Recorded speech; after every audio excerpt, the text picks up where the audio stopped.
今集會講澳門工商鋪上半年嘅總結同埋第三季度嘅走勢。咁啊，成條片嘅數據比較多，建議大家收藏之後慢慢睇。先講下今年上半年嘅大宗矚目成交。咁喺今年上半年咧，只係得一宗嘅過億成交嘅啫，就係一個中普大廈成交價1.1億嘅債權轉移。而商鋪部分咧係冇過億成交嘅，只係得2宗超過5000萬嘅成交。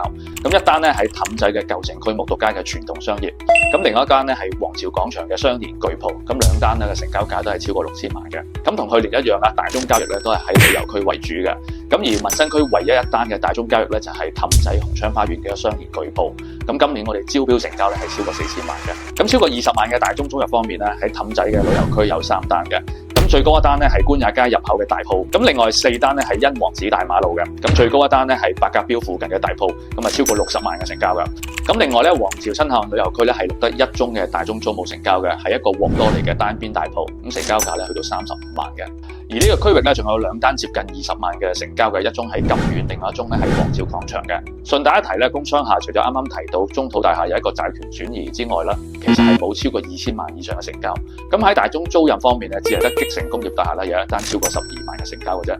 咁啊，講完大宗交易之後咧，講下工商鋪3個分別嘅市場情況。先講寫字樓，上半年咧寫字樓係有60宗成交嘅，比起去年咧多咗40%。咁主要原因咧都係因為全層嘅債權轉移啦，同埋一個時代商業中心嘅拆售去拉升嘅。咁啊，價錢方面咧，截至統計局最新嘅數據咧係42000幾蚊一平方米，咁即係話2780蚊，比起之前嘅3800咧就跌咗27%嘅。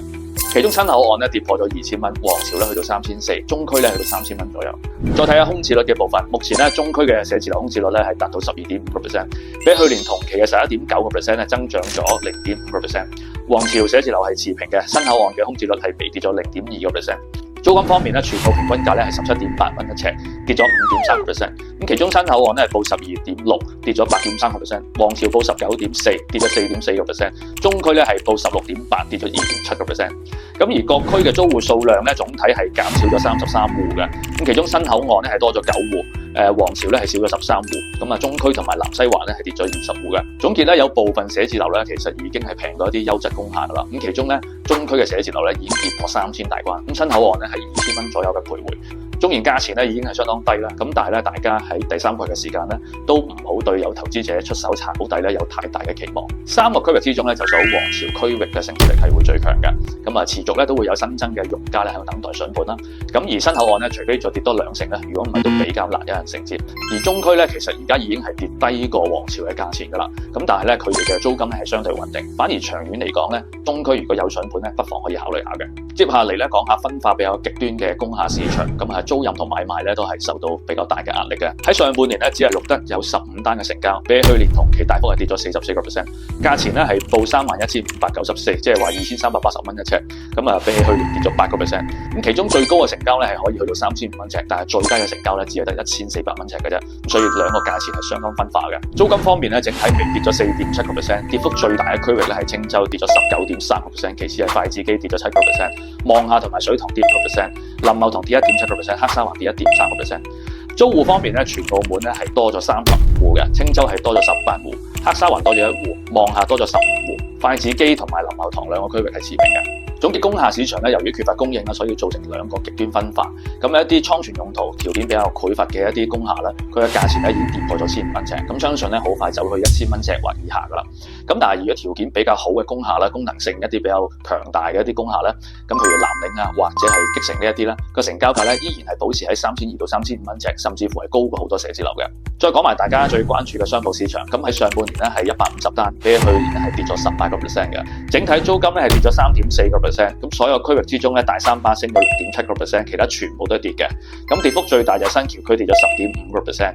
咁其次咧係荷蘭園跌咗7.5%，林茂塘7.3%，望廈及水塘跌7%。租戶數量方面咧，全澳門少咗89戶，咁其中減得最多嘅咧係新口環少咗44戶，黑沙環少咗31戶，黑沙環新填海區跳30戶，增加最多係皇朝多咗44戶，新橋咧係多咗19戶，台山係多咗15戶。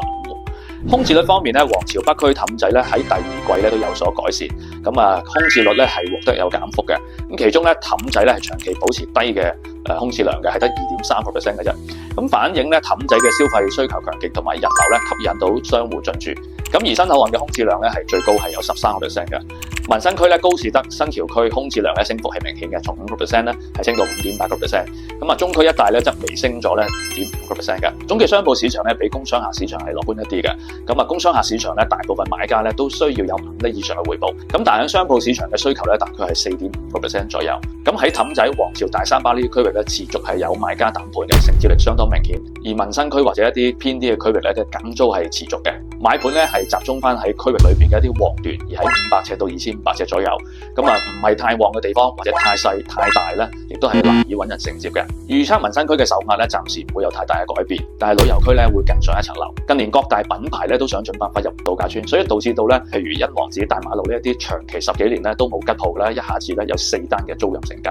咁但係度假村咧嘅位置始終有限，同埋咧近期嘅對於品牌嘅要求咧逐漸提高，所以導致到咧有唔少品牌同商戶咧開始陸續流翻去傳統嘅旅遊區，咁帶旺翻旅遊區嘅商鋪。